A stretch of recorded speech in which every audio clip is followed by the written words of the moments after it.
They mocked the new trauma doctor.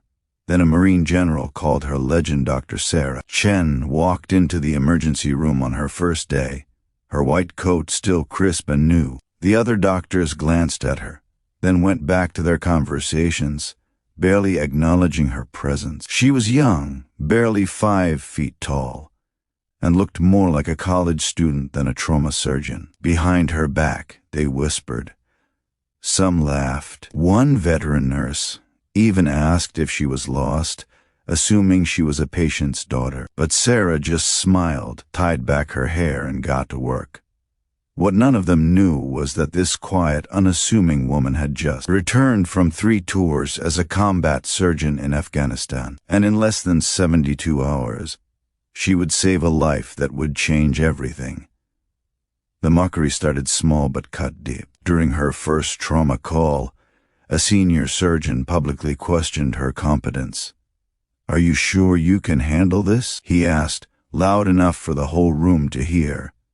Sarah didn't argue. She just scrubbed in and did her job with steady hands and a steadier heart. Because she had learned something in those desert field hospitals that her colleagues had never experienced. That kindness under pressure, that gentle confidence in the face of chaos, could be the difference between life and death. Before we continue with Sarah's incredible story, if you're enjoying this tale of courage and compassion, please hit that subscribe button and join our Heartfelt Moments family. We share stories that remind us of the good in humanity, the power of kindness, and the heroes walking among us. Drop a like if this story touches your heart, and leave a comment telling us about a time when someone's kindness made a difference in your life.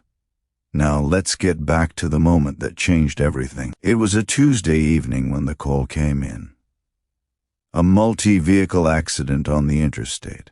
Multiple casualties. The emergency room erupted into controlled chaos, and Sarah moved through it like water, calm and purposeful. The other doctors rushed to claim the cases they wanted, the ones that would look good, the ones that seemed manageable. Sarah took what was left.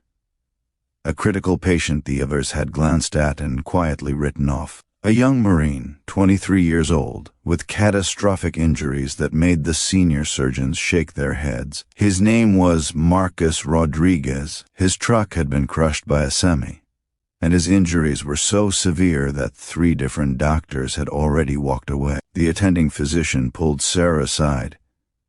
"Don't waste your time," he said, not unkindly. "Focus on patients you can actually save." But Sarah looked at the monitor, at the young man's fading vital signs, and she saw something else. She saw a 23-year-old kid who probably had parents waiting by the phone, maybe a girlfriend, maybe a little sister who thought he hung the moon. She saw someone who deserved every chance, every ounce of skill and fight she could give him. For 11 hours Sarah worked. Her hands never trembled. Her focus never wavered. She performed procedures that some of the watching residents had only read about in textbooks. She spoke to Marcus the whole time, even though he couldn't hear her, tell him about her own time in service, about the Marines she had worked on in field hospitals under mortar fire, about how tough his brothers and sisters in arms were, and how she knew he had that same strength in him. The other surgeons who had mocked her now stood in the observation room, watching in stunned silence as this small, quiet doctor performed what one of them would later call surgical poetry. When Marcus's heart stopped twice on the table, Sarah brought him back both times. When his blood pressure crashed, she adjusted, adapted, persevered. She refused to give up because she had learned in the desert that every life has immeasurable worth. That kindness means fighting for people even when it seems impossible, especially when it seems impossible. At hour 9, a senior surgeon scrubbed in to help her, humbled. At hour 10, 2 more joined. They weren't leading anymore. They were following her, learning from her, witnessing something extraordinary. Marcus survived the night, then the next day, then the next week. Against every odd, every prediction, every whispered doubt, he lived. His recovery was slow and painful, but he fought with everything he had, inspired by the doctor who had refused to let him go. Word spread through the hospital about the miracle in Trauma Bay 3.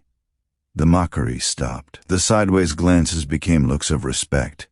But Sarah didn't change. She remained the same kind, humble, fiercely competent doctor she had always been. 3 months later, something happened that no one expected. A decorated Marine general walked into that hospital, his uniform sharp, his bearing commanding. He asked for Dr. Sarah Chen by name. The staff scrambled, wondering what could possibly bring a 2-star general to their emergency room. He found Sarah in the break room, eating a sandwich between shifts. Still in her scrubs, she stood quickly, recognizing the rank if not the face.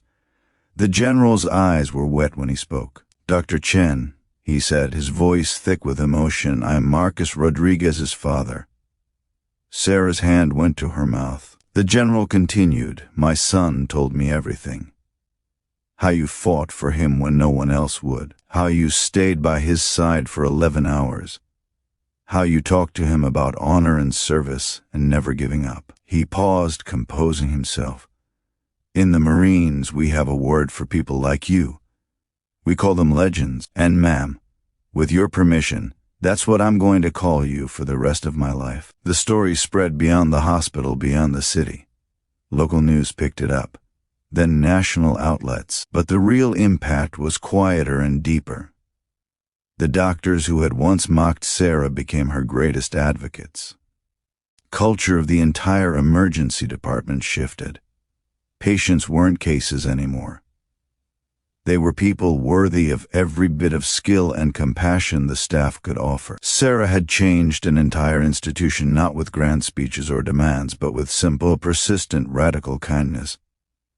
Today, Marcus Rodriguez is thriving. He works with wounded veterans, sharing his story and the lesson his surgeon taught him, that kindness in action looks like refusing to give up on people even when it's hard, especially when it's hard. And Dr. Sarah Chen still works in that same emergency room, still quiet, still humble, still fighting for every single patient with the same fierce compassion that made a Marine general call her a legend. Her story reminds us that kindness isn't always soft or easy. Sometimes it's staying at the operating table for 11 hours. Sometimes it's believing in someone when everyone else has stopped. Sometimes it's choosing to see the immeasurable worth in every human being, regardless of the odds. That's the kindness that changes lives. That's the kindness that changes the world. And that's the kindness that each of us can choose every single day.